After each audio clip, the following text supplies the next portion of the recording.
Welcome to the Friends in Business podcast with your hosts, Ben Wright and Jemimah Ashleigh. Ben, known as the sales strategist, and Jemimah, our resident visibility expert, are here to share their wealth of knowledge and experience with a little fun along the way. Whether you're a leader, entrepreneur, or aspiring business owner, this is the podcast where we share everything we know about business to help you succeed. Let's get started. Welcome to the Friends in Business podcast.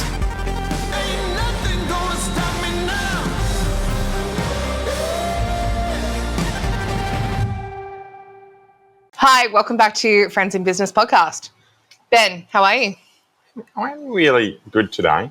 It's one of those days where I just woke up feeling happy, feeling strong, and ready to record a podcast. Thank goodness, because I flew in last night and it would be awkward if you were like, please go home. We can't do that today. Yes, absolutely. It happened last time I came in, so. Maybe I've been gearing for this moment. Just excited, you know what I mean? Great. It's good. We color coordinated the jeans to the dress. Love that. We should have, we're really good to check those clothing memos a bit closer, right? Yeah, well, great minds think alike. And it's almost shorts weather here. Yeah. What a day. Nisa's just bringing the vibe, which I'm here for. How's things? How's business? Business is good. We've actually been spending a fair bit of time talking around growing revenue and growing it fast. Where last year's problem was getting the most out of staff, this year's problem for a lot of the business leaders I've been working with has been around growing revenue. Yeah, and we are seeing, especially since the end of the pandemic, we're seeing a lot of businesses really under the pump financially. Yeah. We're seeing a lot of a lot of expenses have increased, right? Yeah. Yeah. One of the highlights of coming to Noosa for me and to visit Queensland is everything's 1,000 times cheaper than Melbourne. But this seems to be the issue across the board as people are trying to get more revenue coming in. They've got a lot of other expenses as well. And today we were thinking we might talk about growth. Yeah. Look, for those who know me, my background is in building businesses fast. Our flagship business went 0 to 40 mil annual revenue. Annual recurring revenue actually over about an 8-year period. We won a couple of fast growth company awards. So really driving that revenue growth hard is in my blood, and it's something I love to share with people. And I think we often overlook some of the real basics around how to grow revenue. And that's what I'd love to talk about today. Just 3 ways that we can grow revenue. And for me, importantly, I think when we define what those 3 ways are, it actually gets our attention. And we can recognise how we're going about growing revenue rather than hope and a prayer that this year we're going to grow. This will be better. This year will be better. I'm going to do better. I'm going to do something. And, really going back to, what we do really well here and what we've heard from our listeners and what we've seen from the comments we're getting from you guys is these tangible takeaways. This is what we're doing today. This is what we're going to talk about. And here's the thing that we're going to talk about. And so that's been really interesting. And we're really, really going to hone down on those top 3 things today for growth. And I think so valuable because I think I've never met anyone's like, just no more money. I can't. Just no more today, short of the tax man looking at them. Well, there is a point, though, where you do grow too fast, actually, and we do need to say, you know what, let's just foot on the brake. Let's get some basic systems and processes in play, and then we'll grow again. Because if we do grow too fast, we do let our customers down. Yeah, scaling way too quickly can take your business down versus not having enough money, cash flow. Yeah. So, but that's not today's problem. Today's all about revenue growth. Today's about revenue growth. And who doesn't want that? I'd love some more revenue in my business. So, Ben, tell us. Yeah. Tip number 1, what do you got? Oh, look, I love to categorise things into 3s and 5s. You really do. You really do. It is very much me. Today, we're doing 3. So, the most common ways. I'm going to start with what is the most expensive way to grow your revenue, but the most impactful when we get it right. And that is all about new customers. Yeah. So number 1 way to get revenue to the business is new customers. Why is it expensive? It's expensive because we generally have to go out and pay to acquire them. Generally, not always. But if we get it right, if we get new customers in our door, it actually leads into number 2 and number 3 around revenue growth. So getting new customers, it's pretty straightforward, but what I wanted to talk about today was some of the really impactful ways to get those new customers. Yeah, for sure. Spoiler alert, next week we are talking all about lead generation. Oh, goodness. So I'm going to dive into this really deeply. But the most important thing that we need to get right when it comes down to, suddenly got really breezy where we are here, but I think we're still good. The most impactful tornado, like a tornado warning? Well, you're calling me the tornado, so it's my turn today, and maybe here's a sign of what's coming. Yeah, the volcano's next time. Yeah, there's no volcanoes near us. So fast revenue growth with new customers. So this is all about understanding who your ideal customer is. Yeah, for sure. So to get new customers on board quickly, we need to be really clear about who the customers we should be targeting are. Once we know who those that we should be targeting are, we can then get out and do our thing. And I hear this a lot, like, who's your ideal client? And people say things like, everyone. Yeah. Or people just like me. No, because if we're just like you, they'd be running the business. And if they're everyone, that's too many people. Yeah, it simply doesn't work being able to target everyone. Yeah. But to get new customers on board, it is all about those who we know meet our market fit, those who have had experience with our product already that can provide referrals, those who in particular have a very clear problem to solve or opportunity to take advantage of. So, yeah, one of the things I'll say, like, about that problem and the referrals part is so important. Yeah. If other people know what we do, if we're clear about what we do, when other people know what we do, just the money. Yeah. Well, let's talk about some of these ways to get new customers. Number one, and in fact, we're probably going to start here at the cheaper end, and it gets more expensive as we go. But number one, if you can get this right, it is customer referrals. Yes. There is, without no doubt in my mind, no better way to get people in the door than through customer referrals. So we need to be leveraging it. What I will say, however, is that unless you systemize referrals in your business, they don't happen. Just relying on going to your salespeople and reminding them to say, at the end of the sale, we need to ask for a referral, it doesn't work. What we actually need to do is have a targeted campaign where we regularly stay in front of our past customers, because they won't always be able to refer someone at the moment you ask them. But they will come across. You got someone today, but when they find that person later. That's right. When they find that person later, when they come into that situation where they could refer you, we need to make sure we're top of mind. So we can start with referrals. Absolutely really powerful. There are even platforms out there now that do this for you. There are a number actually out there where you can automate it depending on your type of business. Low transactions, B2C, really, really easy. The higher your transactions and the more you orient towards business, the harder it gets. Yeah. But we need to systemize referrals. Number one. Number two, in terms of easy to acquire at low cost, is networking. Yes, goodness. Networking, lead generation via your connections or your team's connections, really, really impactful and can be done really quickly. Super, and it can be relatively cheap. The only thing it will cost you generally is time. Yeah, absolutely. And a few bacon and egg sandwiches or coffees or drinks or whatever happens. So who doesn't love a good brekkie? No, I certainly don't. And that actually then leads quite easily. You've gone from your current network and your strategy around networking. That actually leads into social media for me. And this is not your paid socials. This is your organic socials that you're doing yourself. Yeah. Also relatively low cost, but takes time. Yes. And strategy as well. Like, that's something you have to think about. Yeah. Because as anyone knows I love a good social, love a good socials. Yes. But you have to have the plan in place, and you have to have that, again, because this is the referral. Yeah. Tag a friend. This is the front of mind stuff. This is the reminder of 42 days till someone forgets you exist. Yeah. This is that, and just that consistency turning up. Yep, absolutely. So 3 really easy ways. And by the way, I wouldn't expect any silver bullets from today, but training is hugely beneficial when we focus not just on learning new things, but also remembering old things that we may not be implementing now. Yeah. A lot of the training that I undertake actually reminds me about something I learned from when I was younger. Yeah. From when I was 28, not 30 as I am now. Great, I got that one through. 41, 42, 45, 60? 41, thank you. In fact, I have my doing some biological age testing. Oh, yeah. So results will be in soon. I'll let you know how we go. I might let you know how we go. So that's the first 3 done. Number 4, we then start to talk around industry associations, industry groups, all those places where our customers hang out that we can get a part of. So if we're in the roofing business, we hang out in roofing industry associations, or we go to trade shows, right, where your people are frequenting. At number 4, that one often gets overlooked because it can begin to get expensive. But if you're very clear with where your customers are, that then allows you to be really focused on your on your strategies. I will say that I do, and I'm just going to use this as a hypothetical, that my client definitely did, was one of these conferences was like $5,000 to attend in a ballroom. Like it was like all day. Yeah. And so they were like, I'm not spending $5,000 on this. Do you know where they went? The bar.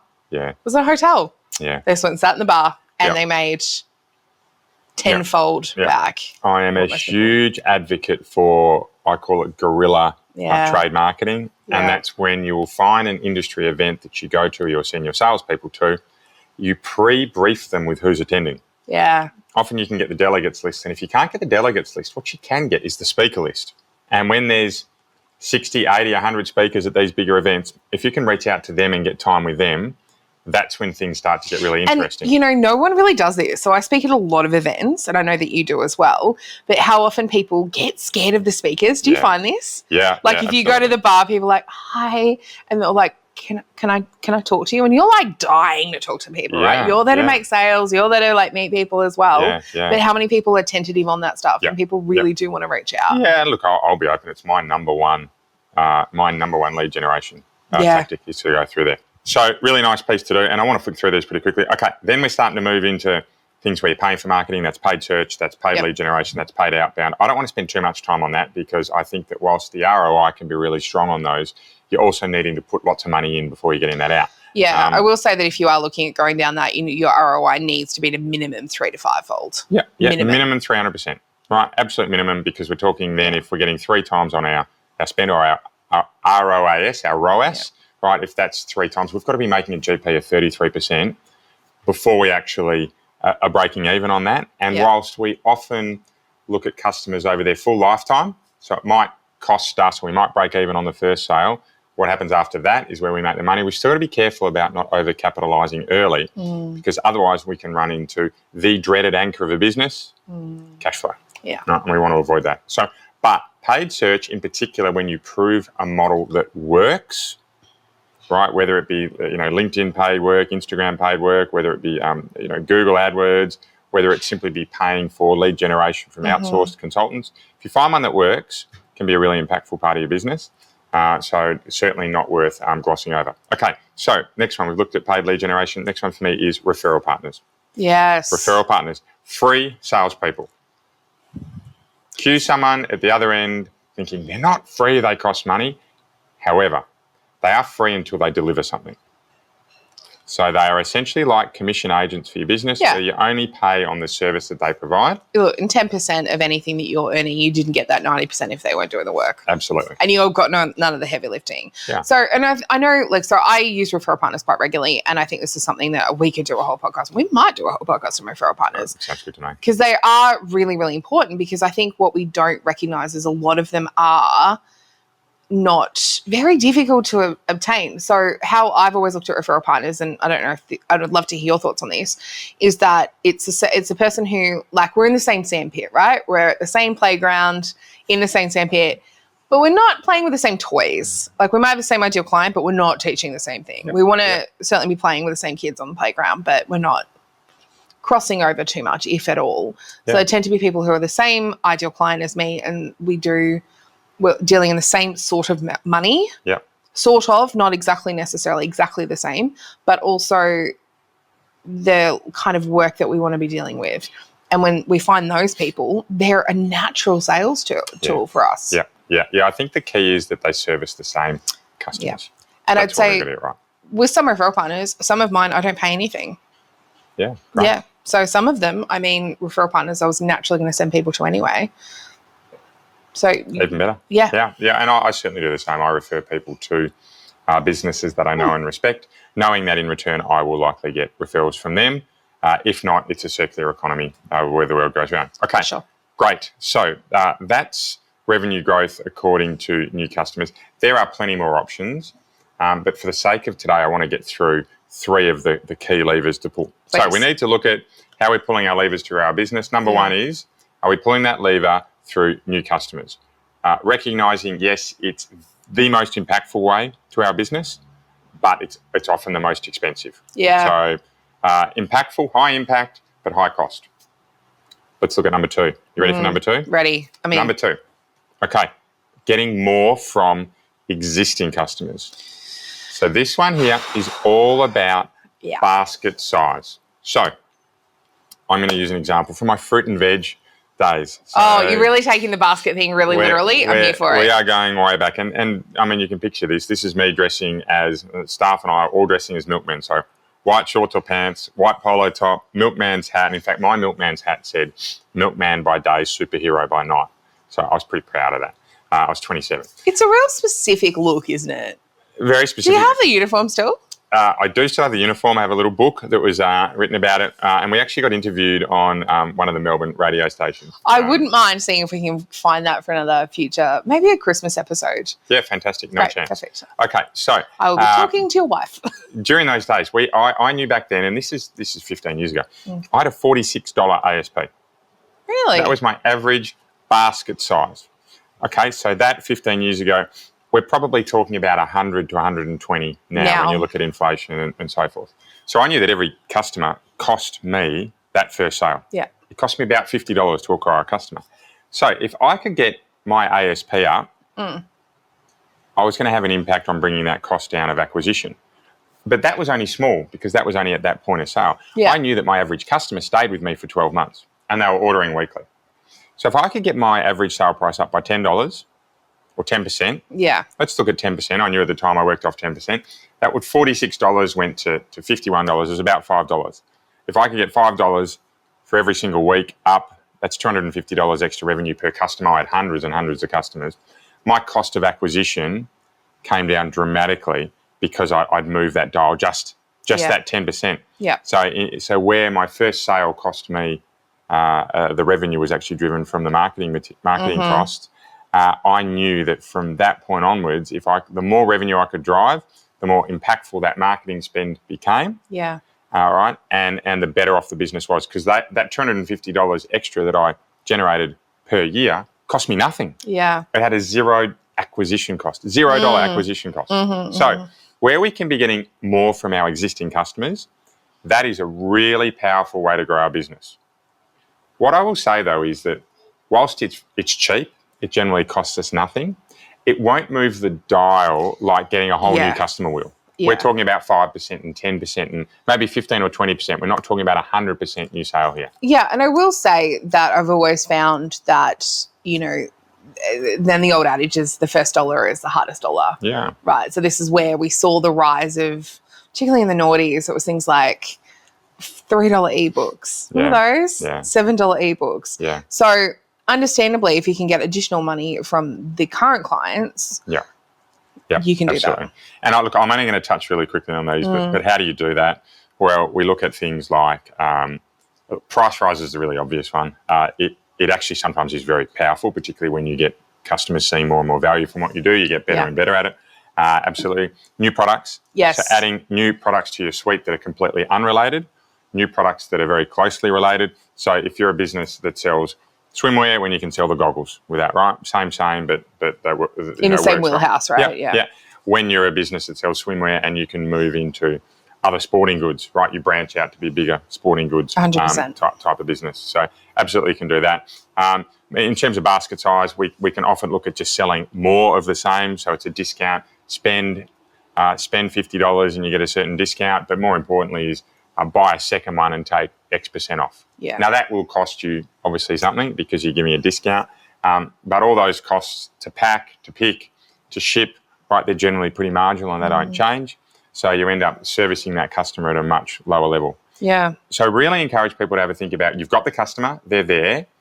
What else can you do to add value? So we're adding value to solve their problem or capitalise on an opportunity. What else can we do to really nail that? And if we can, at time of purchase, have our customer solve their problem more effectively or for a longer period of time or capitalise on that opportunity, while they're there, they're going to spend that money with us. It just naturally will happen. I.e., this morning, when we had to go and get a new set of microphones, right, we asked them if they also did not just floating microphones, but also if they did cameras. Yes. If they had it on cameras at that shop, we would have grabbed it. Yeah, straight away. It was like, thank you. So, they're like, oh, no, we don't really do those. Yeah. You should. 10 out of 10 recommend. When people buy them, that's why we're here. Absolutely. So, yeah.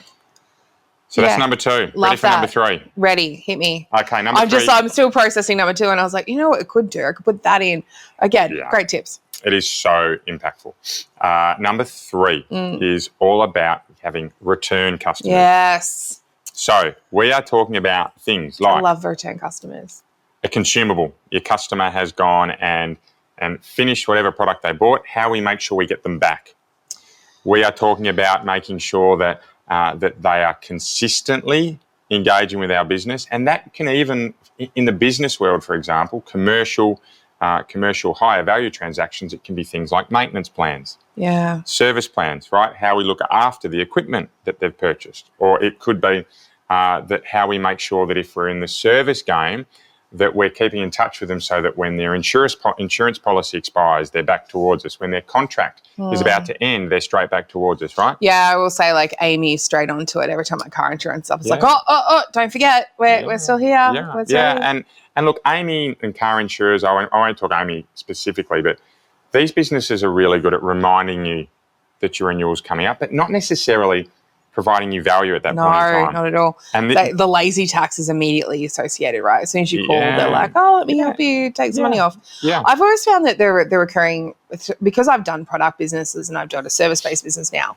But the thing with Tang's Design, just to throw back to my jewelry business back in the day, you know, where we made so many return sales, we did a lot of shipping, like online. So we had a really good Shopify website. But one thing I did around Mother's Day, Christmas, and occasionally on Father's Day with cufflinks, because we did cufflinks as well, we used to do this incredible thing where we would send out a postcard with a 10% voucher. We used to literally put stamps on them. We used to handwrite and just say, thanks so much for your purchase. We really appreciate it. And I would sit there and just write, thanks so much for your purchase. We really appreciate it. In case you're wondering, we've got a special sale coming up. And do a little love heart. I would write hundreds of these just sitting in front of the TV. Yeah. And then I'd handwrite the address later. Yeah. And I would spend, no, I'm not joking, days doing this before Christmas. And our orders, as soon as that happened, exploded. And people would say, I couldn't remember what your names were. Like, I just knew that we had an email. I wasn't going to go through and look for you. But suddenly it's personalised mail. It's not a bill, firstly. And it's a very lo-fi example of this. Yeah. But I think we probably added 100,000 from this very simple 45-cent experiment that we just wanted to try to see if it would work. So what we're talking about here is having the right offer in the right place and at the right time. Yeah, Christmas, Mother's Day. Perfect. Hello. Yeah. So my encouragement is within our businesses is look at when's the right time that we want customers returning for us. Yes. Is it for a new purchase? Is it to service the existing purchase that they have to get the most out of it? Is it because the current purchase they have is coming to an expiry date? Whatever it may be, I really encourage you to look at that. Again, this is one that is cheap to employ in your business, but I'd argue has probably the lowest impact of the 3. So we've started at high cost, high impact, down to lower cost, lower impact. But I think all 3 are really important to have as levers that you pull at different times in your business. Yeah, right. As needed. Exactly right. Yeah. So let's recap. Number 1 was? New customers. Absolutely. We're always looking to get new customers in because they are the fresh blood and the real profit really margin there for us quite frequently. If they return, that's where they get. If they return, that's when they get. That certainly become very profitable. Yep. 2 is having existing customers spend more with us. Yes. So your basket size increases. Probably my favourite once you get an established business because it's so cheap to run. Yeah. 3 is all about having customers return to you. Yes, 100%. So they come back and they revisit your business, and that's when we get lifelong advocates. We start to get a whole lot of other stuff. I have one client that I legitimately mean this, that if I recorded a CD of me playing the kazoo, this woman would buy it. Doesn't matter what it is. Every retreat she's in, every like new coaching program, I'm coming. Like she's doing the thing. That's because you've added value to it. Yeah. So that's it for today. Short and punchy. Which is exactly what we want it to be. Thank you so much. My pleasure. Thank you. Actually, really fun. On behalf of me, for people watching this video at home will watch me just staring at Ben going, and it was me systematically drawing out a new business plan in the back end. Excellent. So Jemimah's built her business from today. There you go. I love it. All right. Single biggest piece of impact from today. Just probably retargeting the people who have previously been with us. Yeah. I think really going back for us, our acquisition of new clients has been really good lately. But from the really tangible thing that I'm coming back to is those previous people that were serviced. Yeah. I need to be circling back with them a bit stronger. Yeah, great. Like a really tangible action item. Yeah. What about you? Yeah, look, I love that piece. The bit that I really love is whenever we go to budgets and we're looking to grow, most businesses go straight towards new customers. What I want to encourage people to look at is the other two levers at the same time. Right, there are at least 3 ways to grow revenue. However, let's make sure we're balancing all 3. Yeah, for sure. And also incentivizing our team around all 3 pillars, not just new customer growth. Yes, I love that. Amazing. Thank you so much, Ben. That was, I think everyone's frantically, hopefully at home writing notes. Great. I love it. Incredible. Excellent. Well, we're your friends in business. You can have friends in business, and we'd encourage you to get in touch with us if you ever do need a friend to lean on. Please do. Bye for now. I've been tried and you know I've been tested. Thank you for listening to the Friends in Business podcast. This episode was brought to you by your hosts, Ben Wright and Jemimah Ashleigh, recorded in beautiful Noosa, Queensland. For more insights and resources, visit Ben at strongersalesteams.com and Jemimah at jemimahashleigh.com. If today's podcast has helped you, we'd be so grateful if you could leave a review and share with someone you know. This will help more people in the world benefit from the hard work we're putting in to bring you the best content we possibly can.